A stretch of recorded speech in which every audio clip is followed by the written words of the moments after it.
Hello mga bossing, for today's video bago ko umalis ay yung kapalis muna akong sasakyan kasi napakadumi na ni Max.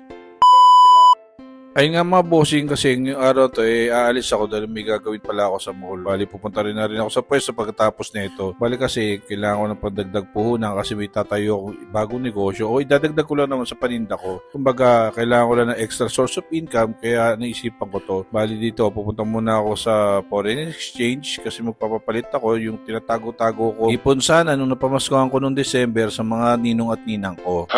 Eto nga, kailangan ko ng hugutin yung pinakatago-tago kong ipon sana, tsaka ayoko talagang galawin sana. Kasi nanghihinayang talaga ako kasi baka tumaas pa. Kaso, dami ko mga due date na dapat bayaran, tsaka kailangan ko rin pandagdag puhunan sa itatayo kong parisan. Kumbaga, idadagdag ko lang sa lugawan ko yung parisan na yun. Bali, pagdating ko nga pala rito sa foreign exchange, hindi pala ganun nakadali. Hindi katulad dati na ID lang ang kailangan nyo pala. Ngayon, kailangan mo na mag-register. Pero ang kagandaan nito, pag nag-register ka daw to, register ka na daw sa lahat ng branches nito. Pagkatapos nga nito, umakyat na ako sa taas para makita yung pwesto. At saka masilip na rin yung mga tao ko kasi namimiss ko na sila pero sila hindi nila ako namimiss kaya ayaw nila ako nandito.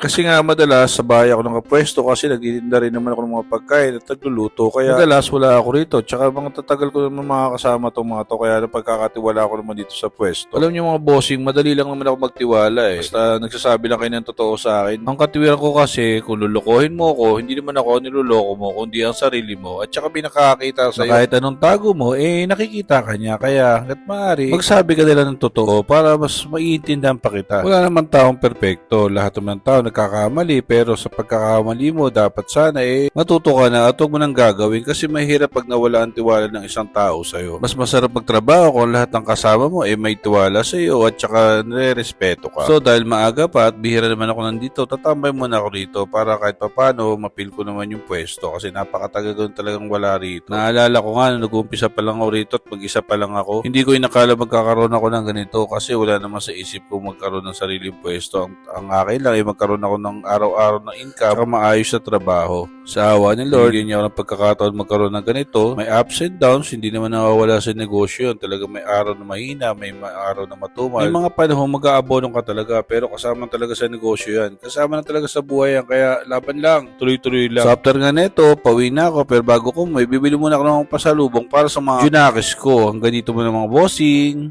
Bow!